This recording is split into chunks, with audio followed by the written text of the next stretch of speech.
welcome to the Wormhole Podcast, episode 32. Joining me today is the author of the novel The Normal State of Mind and the book we will be discussing today, the short story collection Table Manners. Table Manners won the Saboteur Best Short Story Collection Award in 2019, and 5 of the stories were recently broadcast on BBC Radio 4 Extra. They're no longer available to listen to, but I'll put a link in the description to the page detailing them. Hello, Susmita Bhattacharya. Hi, Charlie. How are you? I'm very well, thanks. How are you? I'm good, yes. We've been trying to schedule this meeting for a little while now, and both of our pets have seemed to be coming out in sympathy with us with stomach aches, so I'm glad we've made this happen now. It's good. Can I start with your serialisation on BBC Radio 4? I was wondering how it came about.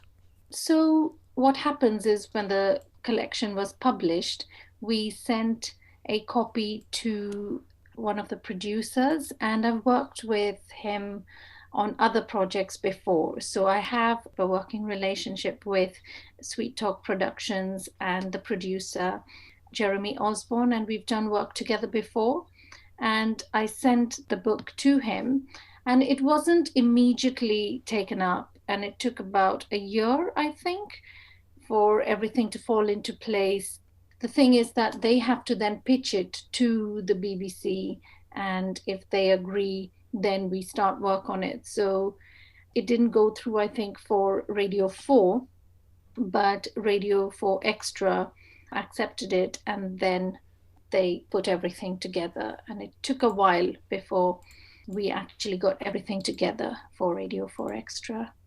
Yeah, it's very exciting. I mean, you are quite local to me, so whenever you hear of a local author who you know and like the work of and they're doing something awesome, it's very exciting. But I did read your first short story for radio was in 2015. Yes, yeah. So that's how it actually started, because there was this open call for submissions for this slot on Radio 4 where they encourage new writers to send their stories in. And I had done that, and it's actually included in the collection, and it's called The Summer of Learning.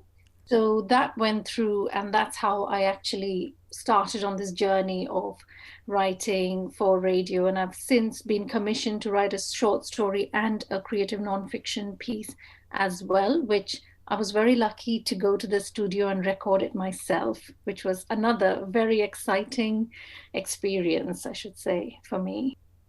Oh, it is exciting. That's wonderful. Is this anything to do with the story Old Spice? Yes, so that was the latest, which was commissioned this year for the Spice series. So there were 5 writers who were commissioned to write a story with the theme of spice. The first time was in February, and then Women's Hour picked up the series. It was quite recent, I think a couple of months ago. So it's not available on Radio 4 Catch Up now, but hopefully they'll repeat it soon. Brilliant. And hearing it's on Women's Hour, that is something. So I want to move on to something completely different. You seem to have had a fascinating life in terms of travelling, and you've lived in many countries. Are you able to tell us about that at all?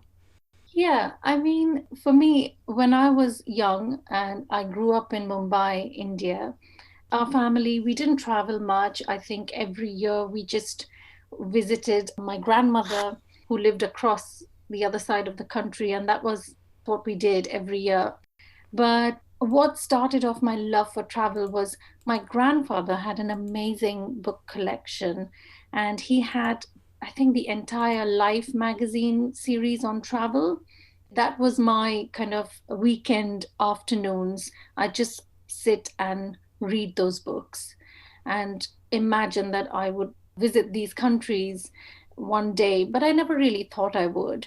And when I turned 18, I think I got the opportunity to travel on my own. So I did a bit of solo traveling in India, which is not a very common thing for women to do. But I was lucky my parents didn't mind me traveling, and as long as I was safe and I was sensible. And then I met this guy who was very exciting because he loved traveling. Well, he had traveled all over the world himself, and that was maybe one of the things that attracted me to him. He's my husband now of 20 years. And we laugh about it because he said to me that my dream is to travel across India with a microwave and I don't remember what. And I just want to drive across India. And I thought to myself, yeah, I could come along with you. We were not going out then, but I thought, yeah, I think this guy would do. And we did it after we got married. So he was in the merchant navy. We sailed around the world on oil tankers. And then we took a break once and drove across India as well. So we've done a bit of traveling together, lots of adventures. And this lockdown is proving a little bit like, okay, so we need to do a bit of armchair traveling now and not really going anywhere, which is a bit strange for us, I think. You did have a little snippet on your blog, I believe it is, that you said you entered a country without a visa and hid under a bed. Can you tell us about that? So when you travel, when you are on the ship, because I'm the supernumerary, so I was the extra person, the captain's wife, eventually, that's who I was. And I had to have the visas for the US and Canada and Brazil. So these are the mandatory ones that you need to have. And the other countries, I'm not sure what happens now because a lot of things changed after 9/11. Before, you could just go to a country and they'd give you a pass and you could go out and see the place, come back, that sort of thing. But in Nigeria, you couldn't do that and you needed a visa and I didn't have one. And what happens with the ships is you don't know where you need to go next to pick up the next lot of fuel or oil or whatever you're carrying. So when the ship was sent to Nigeria, there was a choice. Either I had to go back home or go to Nigeria and be quiet about it. And it so happened that it wasn't possible for me to fly to India back from the ship at that point. I think we were in Brazil, so we were doing the Brazil Nigeria run. So I just stayed in my cabin for 3 days and practically hid there. And I had a code with the mess boy who'd bring my food to my cabin. So he'd have this special knock, and I knew that that was my food being handed over to me. And it was exciting, though I'm not sure what would have happened if I was caught there hiding under the bed by the inspector. Exciting wasn't the word I expected, but that's quite a story, definitely. Well, exciting in hindsight because, I was very scared at that point, but now it's an amazing story to tell at parties. And yeah, it's exciting now, I think, looking back. Yeah, definitely, definitely. I read that you'd been to Singapore and obviously you came from Mumbai and around Asia, but I didn't realise it was so extensive as you've just described to us. Yeah, I think it's mainly because of what my husband says is he's got itchy feet and he can't stay in one place for too long. And we've moved a lot. We lived in Singapore. We've lived in, of course, in India. We both grew up there.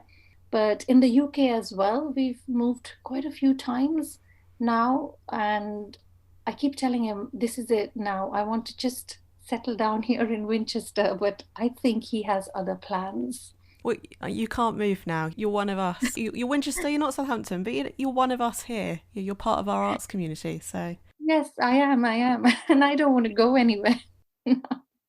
But you can't, no, you can't leave. Just tell them that. So this has obviously influenced your work, your travels. I can see in Table Manners you've got such a diverse and various amount of stories and places. Is your travel and your experience of living in other places always in your mind when you're writing? No, I don't think so. That is not the first thing I think about that, oh, okay, I'm going to set my story in this place and then think about the theme or the plot of the story. No, that's not how I actually think about it. It's more to do with what happens to the characters. Sometimes it happens in a particular place. So, for example, in Comfort Food, it couldn't have been anywhere else but in a restaurant in Singapore. But other stories like say, table manners or the luxury of quiet contemplation, they could be set anywhere. And I didn't really think of a particular place, although place is important to me. And I find that I base a lot of my stories in India. And I think that's because it's difficult to say. I think as a writer, I feel that once I have distance from a place, I can write about it. So I write about India. I didn't really set my stories in India when I lived there. And as I have moved from country to country, I then set my story there. So when I wrote about Singapore, I wasn't living in Singapore, I had moved to the UK. And I found that interesting that when I'm very in touch with a place and I'm living there, I can't write about it. So it was a nice challenge for me in Old Spice. Old Spice is set in Winchester. And that's the first time I think I wrote a story which is set in the place where I live. So yeah, I think I need that distance, and which is why maybe the stories are set in a place where I'm not in. No, that makes a lot of sense. And yeah, it's interesting to think about that and how you have to be away from it to kind of contemplate it and everything. On a different note as well, I have got quite a few general questions for you. Tell us about your work with Mayflower Young Writers. Mayflower Young Writers is a project by Artful Scribe, which is a literature development agency in Southampton. This is a project for young people. So we have two groups, 11 to 14 and 15 to 18. And before the lockdown, we used to meet at the Mayflower Theatre. And it was just a opportunity for young people to explore writing outside of the school environment. So it was nothing to do with academic writing, and it's just for their creativity and enjoying this process of writing. And I'm pleased to say that we've had kids who say that, for example, they hate poetry, they don't like poetry, and then giving them that opportunity to look at poetry in a different way, especially spoken word. And there are so many ways of approaching poetry. And you can see their eyes light up and think, oh, I didn't think of it to be like this. And I'm going to try that. Or, for example, with the Mayflower Theatre, we also had opportunities to go and see plays and ballet. We had one young man who had never been to a ballet before. It was an eye-opening experience for him. He was like, I didn't think I would enjoy ballet, but this was something else.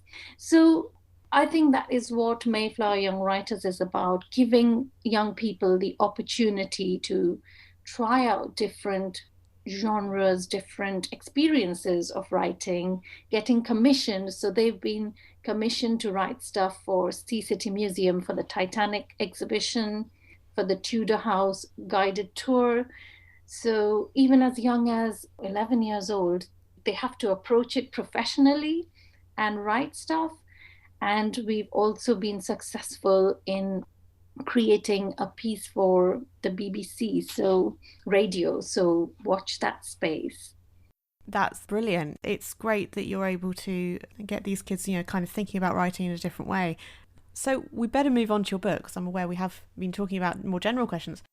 Listeners, Table Manners is a collection with stories connected by the theme of food and meals. But as you might expect, it's not quite as simple as that. The food, an item of various quantities in each story, relates directly to human relationships and connections.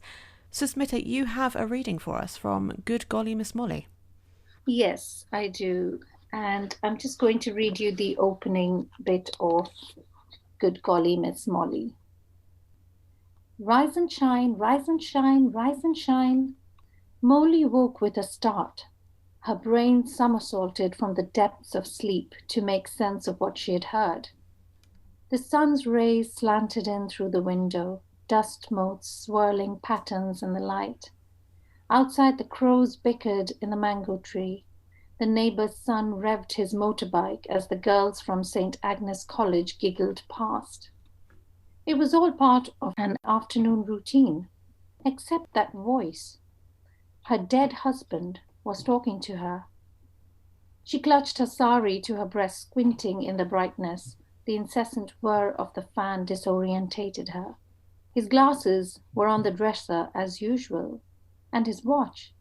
But he was never without his watch.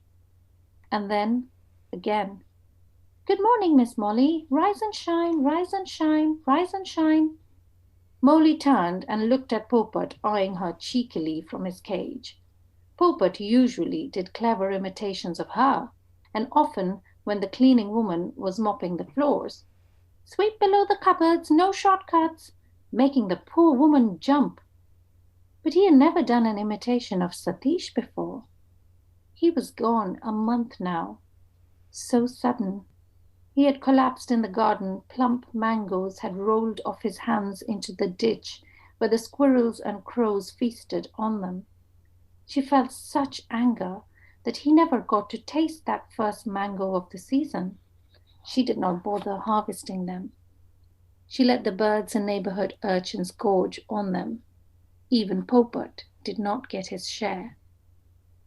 The parrot looked at Molly and jumped from one foot to the other. His claws clattered as he fluttered his wings. "Hello, Miss Molly." It was as if Satish was right beside her. He had always called her Miss Molly. There was a song, his favorite song, "Good Golly Miss Molly." He'd tease her because when they married and she came to this house 41 years ago, she had proclaimed to her surprised mother-in-law that she could not eat with her fingers. She had had an Anglo-Indian ayah who taught her to eat the proper way. And ever since, he sang that song under his breath as she tackled the fish bones with a knife and fork.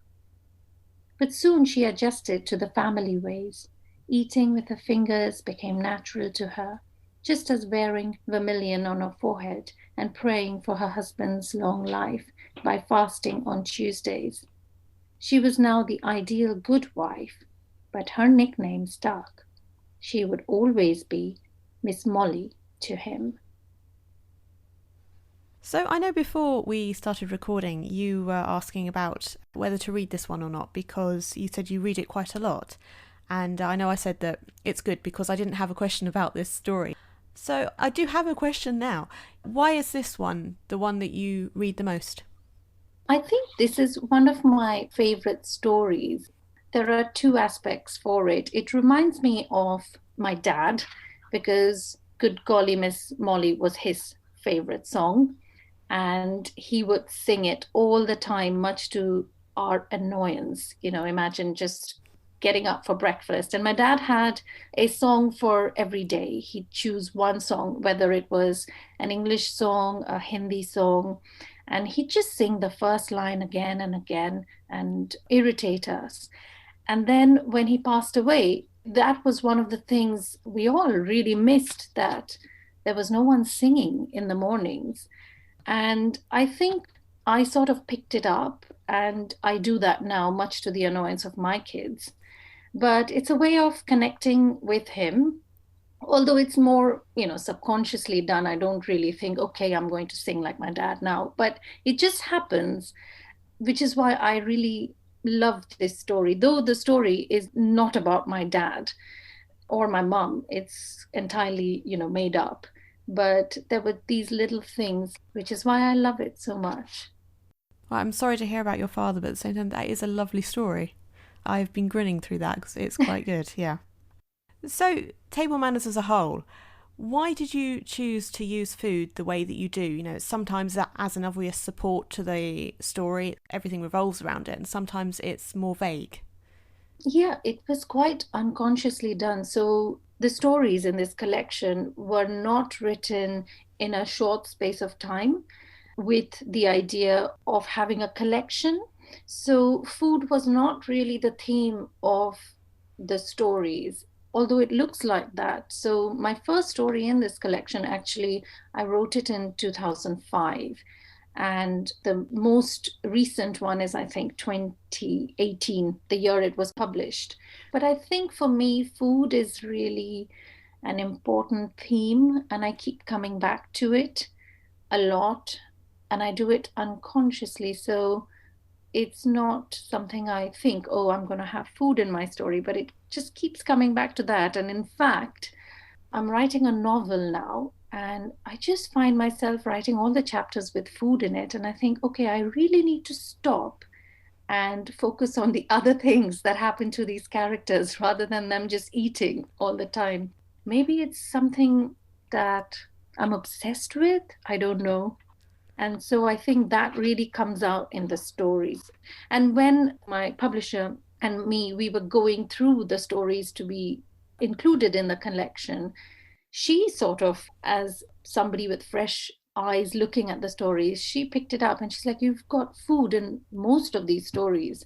Well, was there a theme? And I said, no, there wasn't. So I think we've actually left two stories from here because they didn't then quite fit to the theme. But yeah, it was not a conscious decision to make food the main theme, but it kind of always gets in there somehow. Yeah, interesting, interesting. So, can I ask about the title then? Because I mean, it does fit, definitely. When did you come up with the title? When in this process did it come about? So, Table Manners is one of the stories in the collection. And we were looking at what could be a suitable title for the entire collection. And we thought, well, the stories here are set in different places, different cultures, different food, and different stages of one's life. And table manners is different in different countries, different cultures, where, say, in some cultures you eat with your fingers, and that's the way to do it. In some cultures, you can't put your elbows on the table. Some cultures, you have to burp really loud to appreciate the food, whereas in some, it's absolutely no, no. So there is all of that, which we thought that Table Manners, the title, would take all that into consideration, all these different cultures and countries and food. It was the best way to describe this collection. And so we went with that title. Interesting. So I wanted to ask another potentially broad-reaching question. You've got this constantly in the book, you've got these human relationships and connections, as I put it earlier. Can you talk about the use of relationships in this book for you?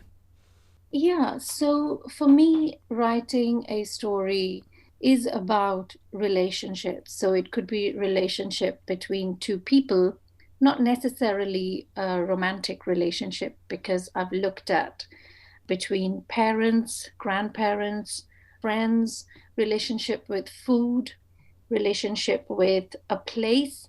So for me, that is the point where I start thinking, what is happening with this character? Who are they with? Or in the broader sense, who, as in a person, maybe? What is their relationship with them? And then how do I develop their relationship further? And that is really important for me when I start thinking about an idea and try to develop it. And sometimes I challenge myself with that question, what if? What if this happened with this person and somebody else? So, for example, in my story, The Right Thing to Do, which is the first story in the collection, we have this kind of vague idea, maybe the woman in the story has a relationship with her cousin, and it's not spelled out, but it's there. That was a question, what if there was something? How would it pan out? There's somebody else who's observing her and him. And that made me go deeper into the story, trying to figure out how to weave that relationship in the story. In comfort food, the relationship is with the woman and her food. And I wanted to see that.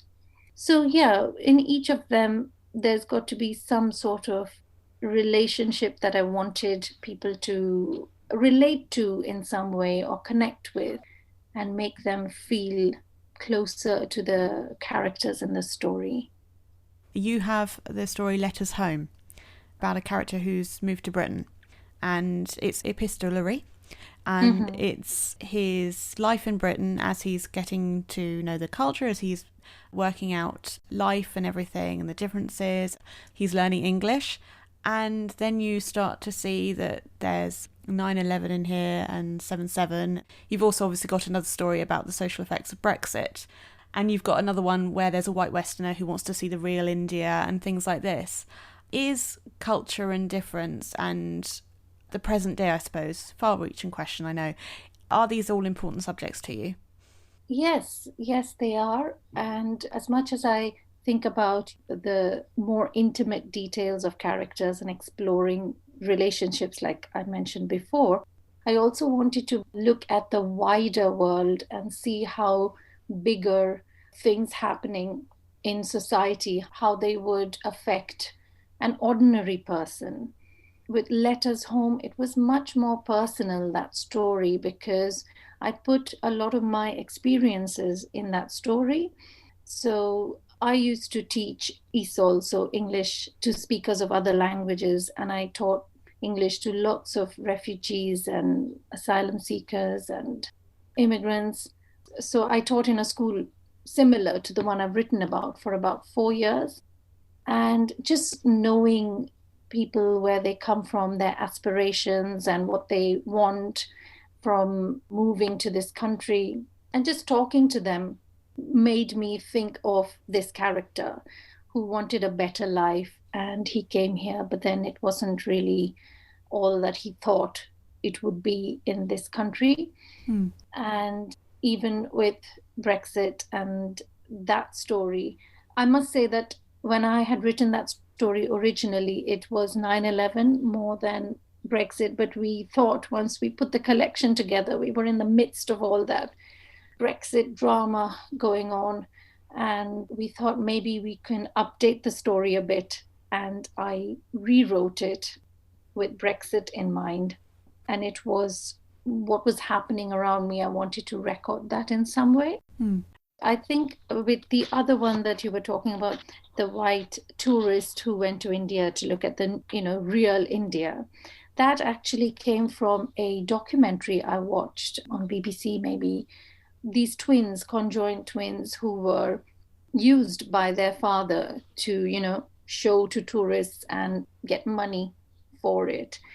And then I kind of looked at that and tried to put somebody else there, an outsider there, and then develop the story. So I like to take instances from TV, radio, or real life, and then put somebody else, an outsider, to come in and then see where the story goes from there.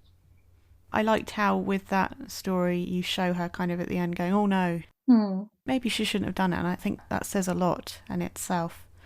I want to go back actually to what you said about your teaching and your time and how the Letters Home was influenced.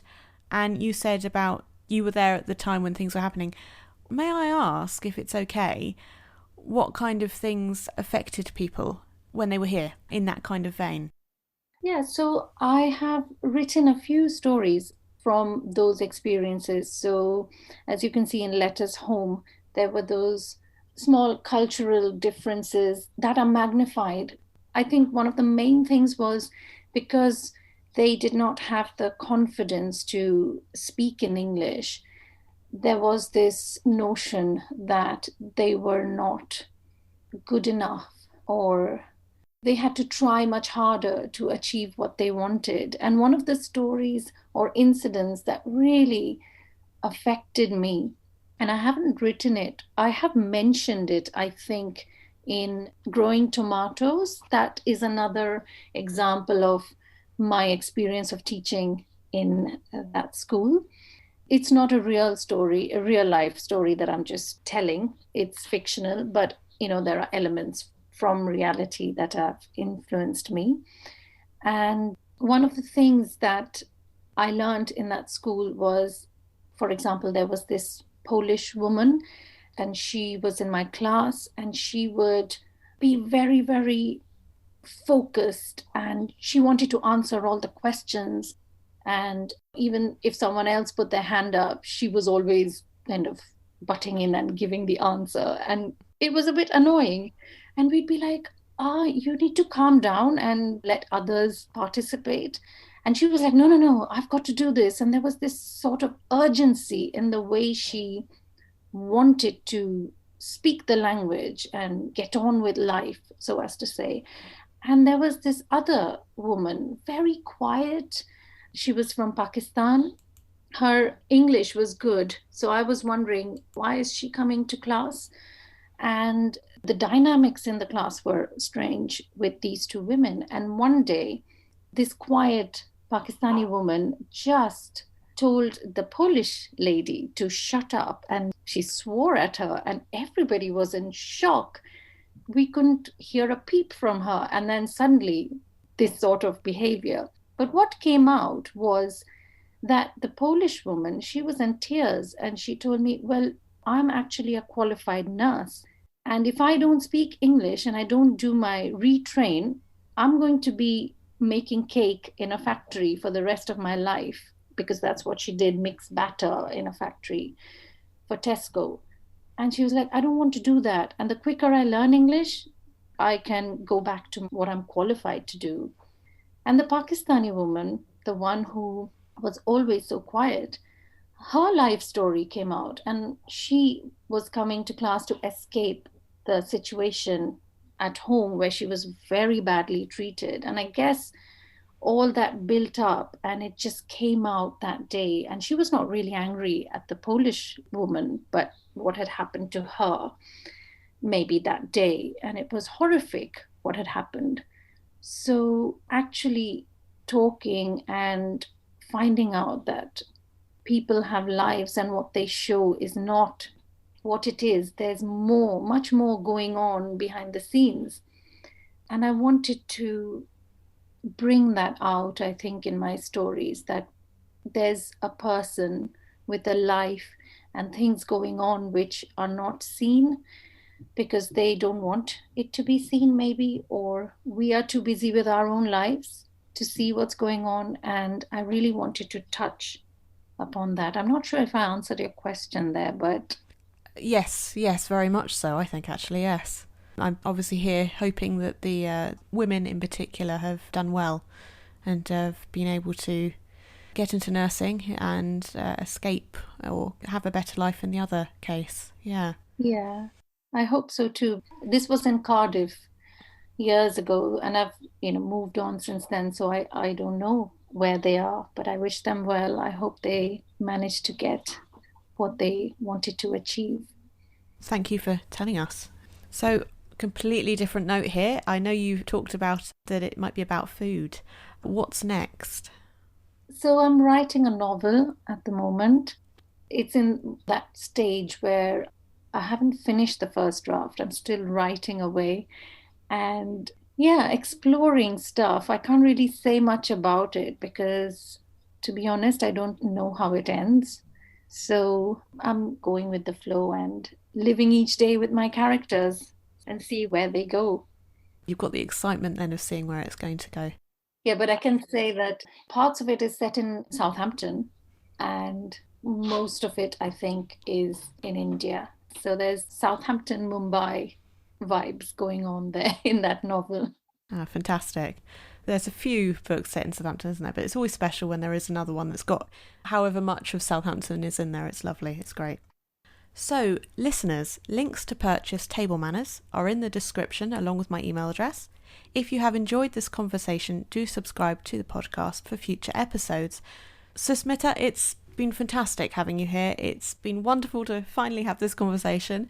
And there's just been so much more than, I had my questions and there's just so much more to your answers than I could ever have imagined. It's been fantastic having you here, fantastic hearing about Mayflower Young Writers, your travelling, how everything fits together and everything else. Thank you so much for being here today.